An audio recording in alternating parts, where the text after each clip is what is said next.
નાથનું પ્રાગટ્ય થયું છે. જે રીતે આપણે જોયું કે ગોબરથી લક્ષ્મીજીની પ્રાપ્તિ થઈ છે, જે રીતે જોયું કે લક્ષ્મીજી પ્રદાન થયા છે, જે રીતે જોયું કે લક્ષ્મીજી તેમાં વિરાજિત થયા છે, તે જ રીતે ગોબરથી પણ એક અલૌકિક નાથનું પ્રાગટ્ય થયું છે, અલૌકિક ગુરુ ભગવાનનું પ્રાગટ્ય થયું છે. એક સમય મત્સ્યેન્દ્રનાથજી હતા. મત્સ્યેન્દ્રનાથજી એટલે કોણ?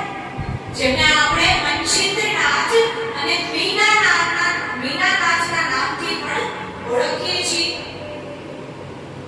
તો એ મત્સ્યેન્દ્રનાથજી નો એક નિયમ હતો કે જ્યાં ભિક્ષા માંગવા જતા, જ્યાં ભિક્ષા પ્રાપ્ત કરવા જતા, ત્યાં 12 વર્ષ સુધી એ ઘરમાં બીજી વાર જતા નહીં.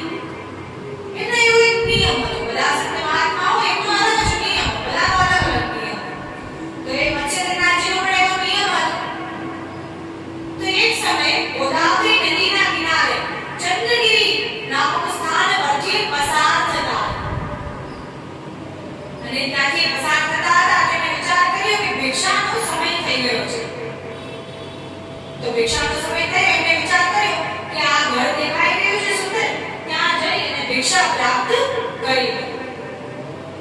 એમણે વિચાર કર્યો, તે ઘરમાં ગયા અને ઘરમાં જઈ બારણું બહારથી ખખડાવે છે. ઘર પાસે જઈ બહારથી બારણું ખખડાવે છે અને બોલે છે, આદેશ માય ભિક્ષામ દે. એ જે સંપ્રદાયના હતા ત્યાં જ્યાં સુધી આદેશ પ્રાપ્ત થાય નહીં, જ્યાં સુધી લોકોની ઈચ્છા ન થાય, ત્યાં સુધી લોકો ભિક્ષા આપે તો એવી ભિક્ષા સ્વીકાર કરતા નહીં. જ્યારે તે ઘરમાં રહેનારી કોઈ માતા હોય, સ્ત્રી હોય, દીકરી હોય, એમની પાસેથી જે ભિક્ષા પ્રાપ્ત કરતા, કેમ કે દીકરીઓનો આશીર્વાદ તો ફળે જ છે. લોકો કહે છે ને, માતાનો આશીર્વાદ, દીકરીઓનો આશીર્વાદ એ ફળે જ છે. તો એટલા માટે એ વિચાર કરતા કરતા કે પહોંચ્યા અને એમને જોયું કે દીકરી કઈ મને આપવી જોઈએ, એવો વિચાર કરવો રહ્યો. તો દીકરી અંદરથી આવી, એક સ્ત્રી અંદરથી આવી, ભિક્ષા લઈને આવી. અને જ્યાં સુધી સ્ત્રીનો આદેશ ન થાય, દીકરીઓનો, માતાઓનો આદેશ ન થાય, ત્યાં સુધી ભિક્ષા પ્રાપ્ત કરતા નહીં. અર્થાત ઈચ્છા અનુસાર ભિક્ષા પ્રાપ્ત કરતા. સામેવાળાને જેટલું આપવું હોય એટલામાં જ સંતુષ્ટ રહેતા. ત્યારે જ્યારે સામે ગયા અને ત્યારે દીકરી ભિક્ષા લઈને આવી, ત્યારે સ્ત્રીના મુખ ઉપર એ સંત મહાત્માજી મત્સ્યેન્દ્રનાથજીને દુઃખ દેખાતું હતું. આ સ્ત્રી તો બહુ દુઃખી છે. અને સંત અને અસંતમાં પણ એ તફાવત જાણવા આવશ્યક છે. અત્યારે તો બધાય બાબા સાધુઓનો વેશ ધારણ કરી અને માંગવા નીકળી પડે છે. તો ખરેખર એમાં સંત કોણ છે અને અસંત કોણ છે એમાં ક્યારેક અસમંજસ થઈ જાય છે. તો સંત કોણ હોય એ જાણવું હોય તો તુલસીદાસજી આપણે કહે છે કે સંત હૃદય નવનીત સમાના. સંતનું હૃદય તો નવનીત જેવું હોય છે. સંતનું હૃદય કેવું હોય? માખણ જેવું કોમળ હોય છે. તો સંત અગર પરાણે માંગે કે મને આ આપો ને આપો, આપો ને આપો, તો એ કઈ સંત નથી. જેટલું આપીએ એમાં જ સંતુષ્ટતા રાખે, જેટલું આપીએ એમાં જ સંતોષ રાખે, એ જ સંત છે. સંત તો ખૂબ કોમળ અને નિર્મળ સ્વભાવના હોય છે. તો એ સંતે કહ્યું કે બેટા તું ભિક્ષા પછી આપ, પણ પેલા મને એ કહે કે તું દુઃખી કેમ છે? તારા મુખ પર એટલું દુઃખ કેમ દેખાઈ રહ્યું છે? તું ચિંતિત કેમ છે? તું પીડામાં કેમ છે? ત્યારે સ્ત્રી કહેવા લાગી, ત્યારે સ્ત્રી પહેલા પ્રણામ કર્યા, નમસ્કાર કર્યા કે કોઈ સંતે સૌ પ્રથમવાર પૂછ્યું છે. એટલે પ્રણામ નમસ્કાર કરી અને કહેવા લાગી કે હે મહાત્માજી, હું દુઃખી તો છું, પણ એ દુઃખનું કારણ કંઈક જુદું જ છે. હું દુઃખી એટલા માટે છું કેમ કે મારી પાસે બધું છે, ધન છે, સમાજમાં એવી માન પ્રતિષ્ઠા છે, આટલું મોટું મકાન છે, પણ મારા પાછળ આ ધનને ભોગવી શકે, આ માન પ્રતિષ્ઠાને, આ મકાનને ભોગવી શકે એવું કોઈ સંતાન નથી. મને સંતતિ નથી. ત્યારે એ કહેવા લાગી કે મારે સંતાન નથી. ત્યારે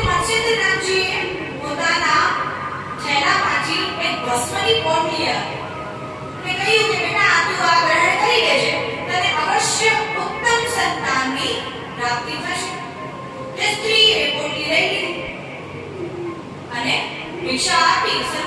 મત્સ્યેન્દ્રનાથજી ભિક્ષા લઈ અને આગળ પ્રસ્થાન કરી દે. એ સ્ત્રી પોતાના કાર્યમાં લાગી. તો એ મત્સ્યેન્દ્રનાથજી કે 12 વર્ષ સુધી આ ઘરમાં આવવાનું નથી, કે 12 વર્ષ સુધી બીજે બધે ભિક્ષા લેવા માટે આમ તેમ જઈ રહ્યા છે. બધા અલગ અલગ સ્થાન પર અલગ અલગ માર્ગમાં જઈ રહ્યા છે. ત્યારે મત્સ્યેન્દ્રનાથજીનું 12 વર્ષ બાદ એ જ સ્થાન પર એ જ સમયે પસાર થવાનું છે. એ જ માર્ગ પર ગોદાવરી નદી કિનારે ચંદ્રગિરી નામનું સ્થાન પર એ જ માર્ગ પર નીકળી રહ્યા છે. એ જ માર્ગ પરથી પસાર થઈ રહ્યા છે. અત્યારે ત્યાં જોયું કે આ તો એ જ ઘર છે જ્યાં મેં ભિક્ષા પ્રાપ્ત કરી હતી. 12 વર્ષ પહેલા જ્યારે હું આવ્યો હતો ત્યારે આ જ ઘરમાં એક સ્ત્રી રહેતી હતી કે જેને સંતતિ હતી, અંત હતી નહીં, જે સંતતિહીન હતી, જે સંતાનહીન હતી. અત્યારે તેના ઘરે 11-12 વર્ષનું બાળક રમતો હશે. તો આવ્યો છું તો અહીંથી ભિક્ષા પ્રાપ્ત કરતો જાઉં. ભિક્ષાનો સમય પણ થઈ રહ્યો છે. અને મત્સ્યેન્દ્રનાથજીનું વર્ણન આપણે વિશેષ રૂપથી બ્રહ્માંડ પુરાણમાં પ્રાપ્ત થાય છે. બ્રહ્માંડ પુરાણમાં આપણને આ સુંદર કથાનું વર્ણન પ્રાપ્ત થાય છે. તો એ મત્સ્યેન્દ્રનાથજી એ ઘરમાં ગયા. ઘર પાસે જઈ બારણું ખખડાવ્યું અને કહ્યું, આદેશ માઈ ભિક્ષામ દેહી. અત્યારે ભિક્ષા માંગવા લાગે. તો કેમ કે સ્ત્રીનો આદેશ વગર એ લોકોના સંપ્રદાયમાં ભિક્ષા મળવી અઘરી છે. સ્ત્રી અગર પ્રસન્નતાથી ભિક્ષા આપે તો જ ભિક્ષા ગ્રહણ કરતા. સ્ત્રી અંદરથી ભિક્ષા લઈ આવી. ભિક્ષા લઈને જ્યારે સ્ત્રી આવી ત્યારે કહેવા લાગી કે લો મહાત્માજી આ ભિક્ષા ગ્રહણ કરો. ત્યારે મત્સ્યેન્દ્રનાથજીએ 12 વર્ષ પહેલા જેટલું દુઃખ એ સ્ત્રીના મુખ પર જોયું હતું એ જ દુઃખ આજે સ્ત્રીના મુખ પર છે. તો મત્સ્યેન્દ્રનાથજીએ કહ્યું કે સંતનું હૃદય કોમલ હોય છે, સંતનું હૃદય નિર્મલ હોય છે. તો મત્સ્યેન્દ્રનાથજીએ કહ્યું કે ભિક્ષા તું પછી દે બેટા. પણ શું થયું દીકરી, તું દુઃખી કેમ છે પુત્રી? એવું શું દુઃખ તને સતાવી રહ્યું છે? હવે તો તારે સંતાન પણ થઈ ગઈ હશે, તો તને શું દુઃખ સતાવી રહ્યું છે? તું કેમ દુઃખી છે? ત્યારે કહેવા લાગી કે મને હજુ સુધી સંતાન પ્રાપ્ત થઈ નથી. મને હજુ સુધી સંતાન નથી. હું હજી સંતાનહીન એ જ અભાગી સ્ત્રી છું પ્રભુ. ત્યારે ગુરુ કહેવા લાગ્યા, મત્સ્યેન્દ્રનાથજી કહેવા લાગ્યા કે હું જે 12 વર્ષ પહેલા આવ્યો હતો ત્યારે મેં જે તને ભિક્ષા આપી હતી, ભિક્ષા ત્યારે તે મને આપી, ત્યારે જે મેં તને ભસ્મ આપી હતી, શું તે ભસ્મ ગ્રહણ કરી નથી? ત્યારે સ્ત્રી કહેવા લાગી, ના મેં ભસ્મને ગ્રહણ કરી નથી. ત્યારે મત્સ્યેન્દ્રનાથજી કહેવા લાગ્યા, અરે દીકરી, અગર ત્યારે તે ભસ્મને ગ્રહણ કરી લીધી હોત તો આજે તારા આંગણામાં 11-12 વર્ષનું બાળક રમતું હોત. કેમ એવું કર્યું દીકરી? કેમ તે ભસ્મને ગ્રહણ ન કરી? ત્યારે સ્ત્રી કહેવા લાગી કે હે ગુરુદેવ ભગવાન, આપ જે મને ભસ્મ આપી ગયા હતા, એ ભસ્મ ગ્રહણ કરીને મને આપ પર તો પૂરો વિશ્વાસ હતો કે હું એ ભસ્મને ગ્રહણ કર્યા બાદ ગર્ભવતી થઈશ અને મને ઉત્તમ સંતાનની પ્રાપ્તિ તો થશે જ. પણ જ્યારે આપ આવ્યા હતા 12 વર્ષ પહેલા, ત્યારે એના પણ 8 વર્ષ પહેલા, અર્થાત 20 વર્ષ પહેલા મારા પતિનું અવસાન થયું હતું. મારા પતિની મૃત્યુ થઈ હતી. તો અગર હું એ ભસ્મને ગ્રહણ કરી લે, તો અગર હું ગર્ભવતી થઈ જાય તો આ સમાજમાં લોકો મને રહેવા ન દે. એક તો ઉપરથી હું વિધવા સ્ત્રી છું, ઉપરથી લોકો મારા પર પ્રશ્ન ઉઠાવે કે પતિના ગયાના 8 વર્ષ બાદ તારી પાસે સંતાન કોણ આવ્યું? તારી પાસે સંતાન ક્યાંથી આવ્યું? અને સંકોચિતતાના કારણે, સંકોચના કારણે હું આપને કહી શકી નહીં. મને કહેવામાં લજ્જા આવતી નથી કે હું કઈ રીતે આપને કહું. આપ તો ગુરુ છો, આપ મારા પર કૃપા કરી અહીં સુધી આવ્યા અને મને ભસ્મ પ્રદાન કરી, તો હું આપને કહી ન શકું. આ સમાજમાં મારે રહેવું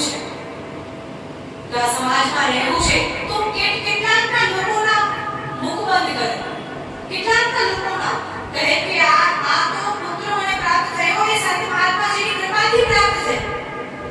હું કેટલાક ટીકે કરું એટલા માટે મેં એક ભસ્મ ગ્રહણ કરી નથી.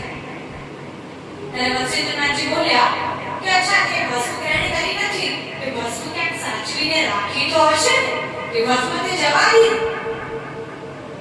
ત્યારે એ સ્ત્રી કહેવા લાગી કે ના, મેં ભસ્મને સાચવીને રાખી છે, કેમ કે આ તો સંતનો આશીર્વાદ છે, આ તો મહાત્માનો આશીર્વાદ છે.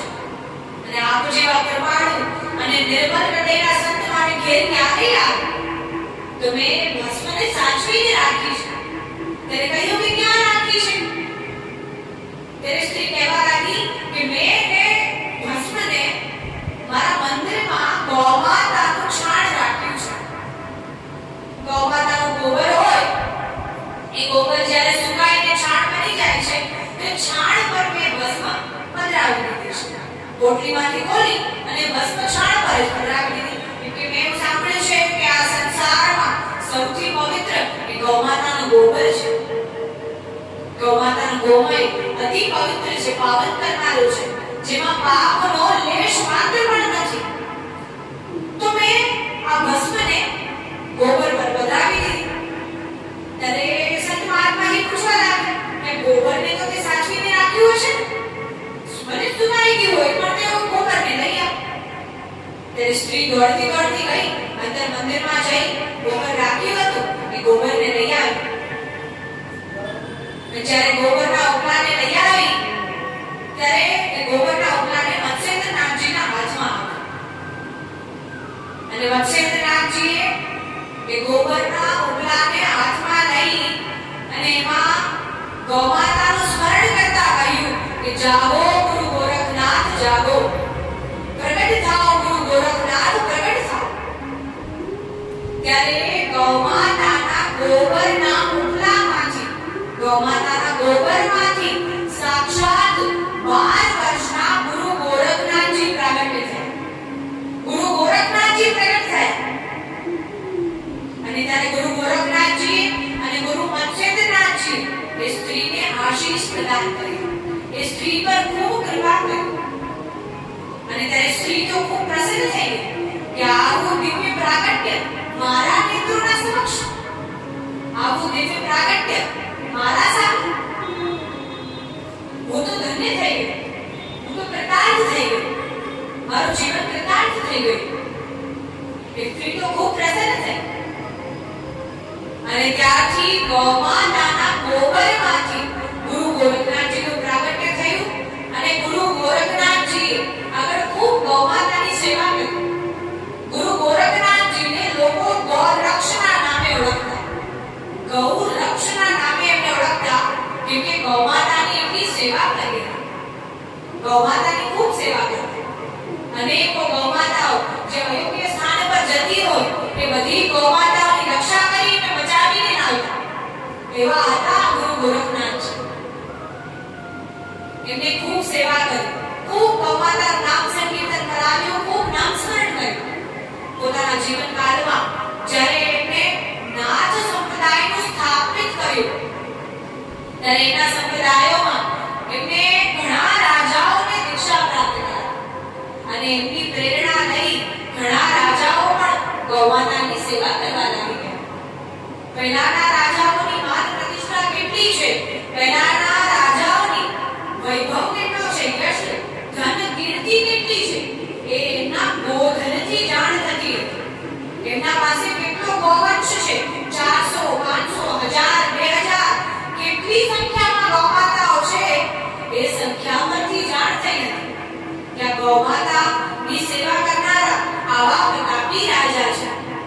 પહેલાના રાજાઓની ઓળખાણ કોઈ ધન જોઈને ન થતી, કઈ એમની માન પ્રતિષ્ઠા જોઈને ન થતી. એ રાજાની ઓળખાણ તો એ ગૌમાતાની કેવી સેવા કરે છે, કેટલો ગૌવંશ એમને ત્યાં બિરાજમાન છે, એના પરથી થતી. કે રાજા તો એવા પ્રતાપી છે, આ રાજા તેમની પ્રજાને કેવો સુંદર ઉપદેશ આપી રહ્યા છે.